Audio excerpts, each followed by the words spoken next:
Welcome to another episode of last week's Comic Today. I need to move some of this out of the way before we get started because I bought a lot. So we are going to start with Breaklands, which was originally a Comixology original. I did not read it because I don't like reading comics on computers.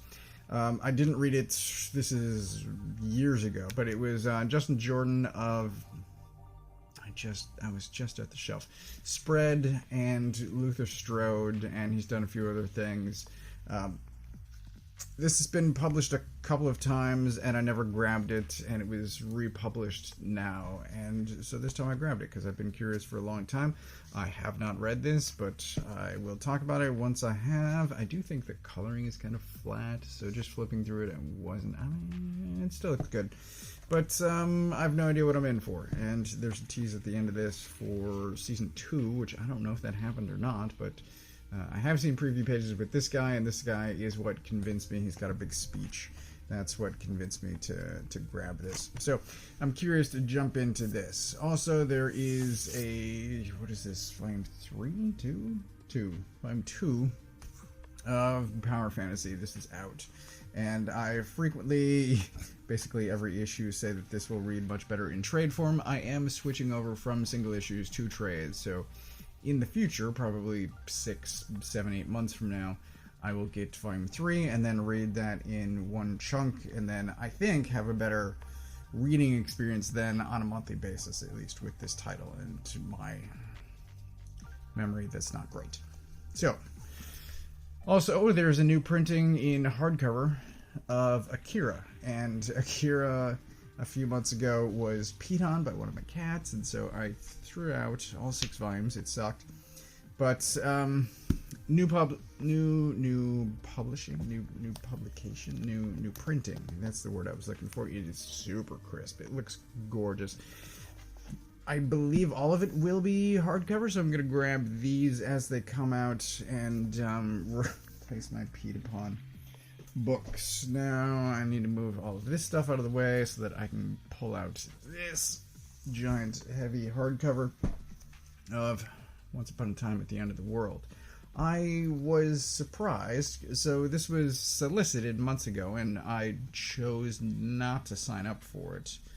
And then I realized last week that I didn't have the trades, because it's 15 issues, it is 3 arcs of 5 issues each, and I surprisingly didn't buy the trades when those came out. The plan must have been to get the complete series once it came out, which it now has, and yet I didn't recognize my original intent. But you can see this actually has all 3 artists. Each arc has a different artist, and then those artists guest star in the other arcs that they're not solely drawing. So this is really well done. It's post-apocalyptic. It's really end-of-the-world love story stuff, and it's incredibly well done. This is Dragota's art at the bottom of current Absolute Batman, and you can see the other artists down there. It's really well done. Good enough that I bought this giant hardcover. All right. So, to get into the single issues this week, we are starting, apparently, with Absolute Superman. It's well good. It's well good? What am I talking about? It's well done. I don't know that I have much to say about it, other than it's gorgeous, but basically what's happening is Brainiac is trying to break Superman mentally so that Ra's al Ghul can control him, and he would be the son of the demon at that point. And that's good, and we see those attempts to break Superman, and then there's a thing that happens at the end of it, and the full implications of that aren't yet clear, but there's a cracking sound, and so something certainly happened, but it's well good, whatever that means. The War issue 2. So I had signed up for, based on Garth Ennis and Becky Cloonan, issue 1, and because of the nature of how pre-ordering comics work, issue 2 and I believe 3 were solicited before issue 1 came out, so I also signed up for issue 2 because this is a James Stokoe cover and it's absolutely gorgeous, and I was trusting that Ennis and Cloonan were going to be a series I wanted to read. And then issue 1 comes out, and I'm like, this is really just some heavy shit, and I don't especially care because the characters are kind of jerks. So I didn't really want issue 2, but I'd already pre-ordered it, and I didn't want to screw over the comic shop. So I got it, and it turns out this is actually better than the first issue. I kind of love this, and now I'm torn about whether to buy issue 3. So I don't know. We'll see what happens there. But it's still heavy as hell. I mean, this is a scene that I just randomly pulled to, and it's this guy failing to commit suicide. And this is also kind of post-apocalyptic. I mean, there's a global war that has happened, and this is the fallout. So we're following just these ordinary people in the aftermath of places getting nuked, and it's well done, but strap in because it is really heavy. The Adventures of Lumen N. This is a first issue. This is the start of basically a descendant of Captain Nemo, which I wish the story had gotten to sooner, because I think it's pretty clear from anyone that read the solicits, but then also the start of this and all of the island stuff. And I want to show off this incredible art by Phil Hester. This page here, look at this. I'm just looking at these hands. That's incredible. I love the use of blacks, but shapes in general.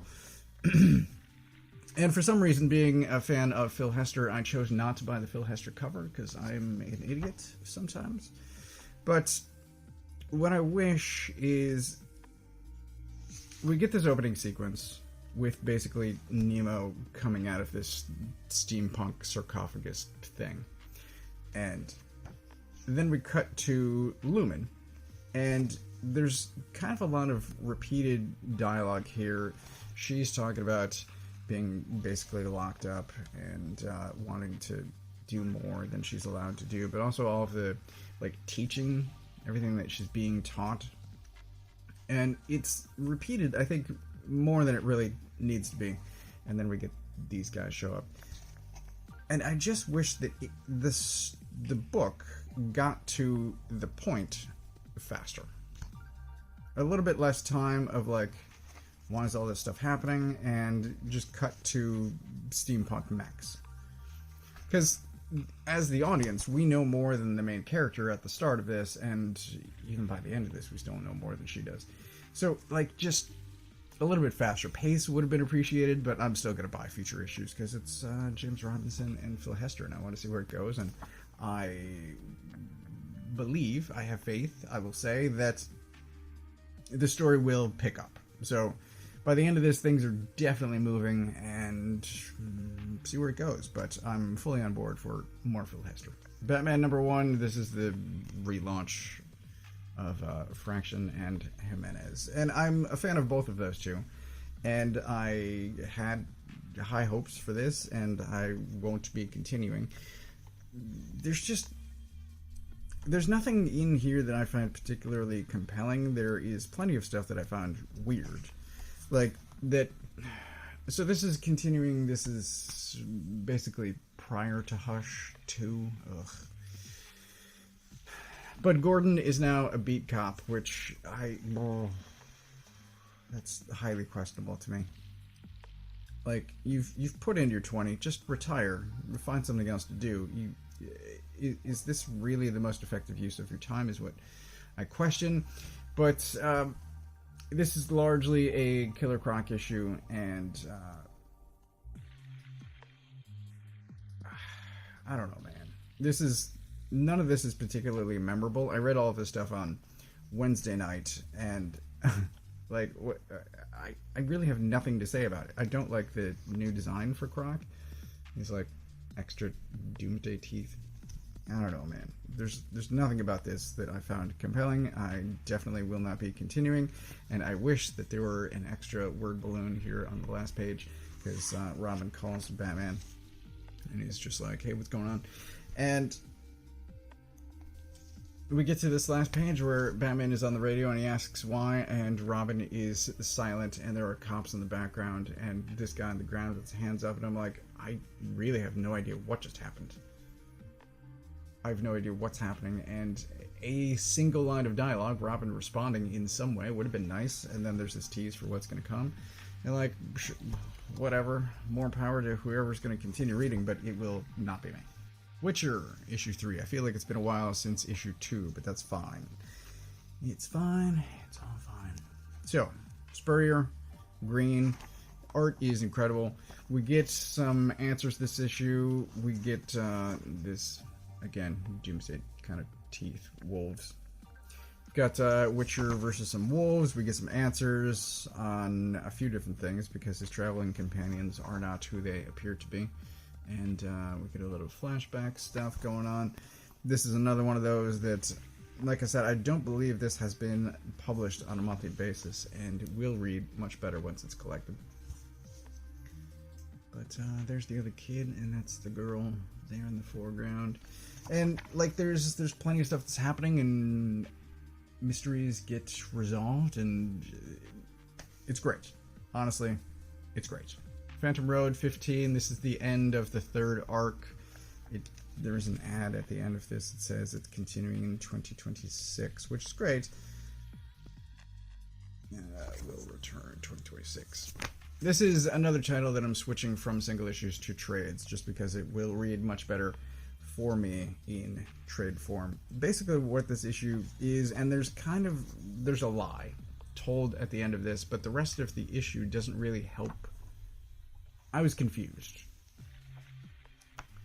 So most of this arc has been in flashback. I think all of it has been in flashback. And then we snap back to the present, where our lead from the first two arcs is being spoken to, and she's being given some information, and that's where the lie is being told. And I was confused because so little information. These characters are rarely named in the beginning of it, that when they do get named at the end, I'm like, wait a minute. Wait, what? I was confused. Anyway, it's fine. I got there in the end, but a little help along the way would have been nice. Anyway, it's the end of the arc. It is really well told. It's just, I could have used a little bit extra help. But it's well done.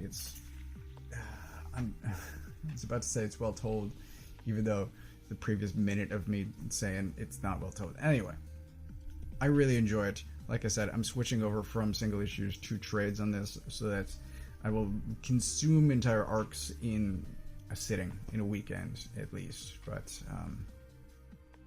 I really enjoy Phantom Road, and I recommend it. FML is another one that I don't think is being published on a monthly basis, and issue 7, I want to say, has been solicited, but not the final issue of 8. But I also feel like it's been a while since we had issue 5, so I don't fully know what's happening there, but I really enjoy the series. I highly recommend it. This is probably my pick of the week. But there is some advancement both in the present, and we get this flashback that fills in some information that's happening in the past, and it's really funny. I shared this one panel on social media, but it's basically this meeting of lifelong friends, and our main character here, the one that's in color, is all three of them are in the audience of a talent show, and she's going to get up and play the guitar, and these other two girls just start talking to her, and they're talking about forming a band, and the song that she chose is about child abuse, and this line, for or against, killed me. That's incredible. And then following the it still fills me with joy, those two pails.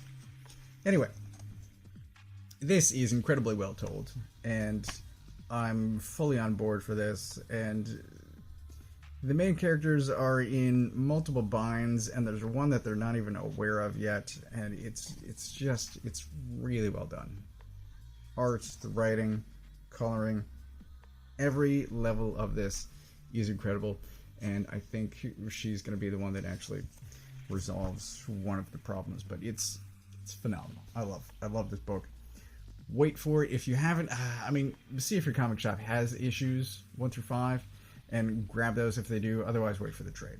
Lastly, finally, Savage Sword of Conan. This is issue 10, and it's all Scourge of the Serpent stuff. Now, I'm going to say something that's going to be stupid, but because of the nature of Conan and how we can flip from youth to king, the adventurer, pirate, whatever, to king throughout his entire life, I would have liked, and it would have been very difficult, but if the serpent stuff were a bit more spread out. Because basically the last year's event, crossover, miniseries, after the conclusion of that, things sort of geared up for everything serpent related, and if it had been more sequential in nature, if this stuff had been seeded on a longer timeline than everything hitting all at once. But what this is, and it still doesn't have page numbers, and I want to complain about that one more time, but there are 3 stories in here.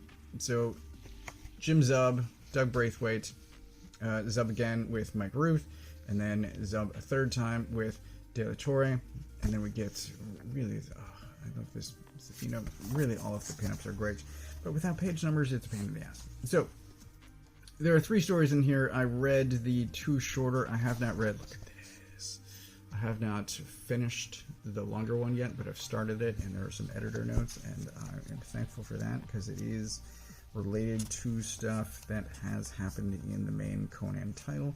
But basically this blonde woman shows up. Where is she? She's on the previous page. This blonde woman shows up who was previously in the main title, and then it tells you, hey, this happened in 17 and 18. Awesome. Thank you. Thank you. Figure out page numbers, and then we'll be all set. So that's the long one, and then there's the short one. This is the Mike Ruth art. And then there is a third one with De La Torre. Look at this. I did wind up getting one Zafino print. It's on the wall behind me, but I really, because of Conan, became a fan of Zafino. I had no idea who this character was, and this is written in a very early, it's pulpy in its nature, but it's Raymond Chandler-esque, and it's great. It's just this short, two-fisted, see his tattoo there. It's great. It is borderline racist at points, but it's great. Thoroughly enjoyed that. So that is everything that I got this week, and here's the preview for what's coming up next. But we've got, where is it? Liam Sharp, we've got Ron Mars, Danny Earls, and I thought there was somebody else. Isn't there somebody else? So anyway, if you want to check out the future issue, that's what you're in store for. But that is everything that I got this week. And yeah, I have not read any of the trades. But quickly, going through this. So Lumen, I'm going to soft recommendation. Hopefully it picks up steam. I'm definitely not going to recommend Batman, which is great. Phantom Road and FML is my actual pick of the week. So this is everything that I got this week. I got all of it from my local comic shop. And if you don't know where yours is, you can use this URL, which surprisingly still works, to find the one closest to you. Thanks for watching.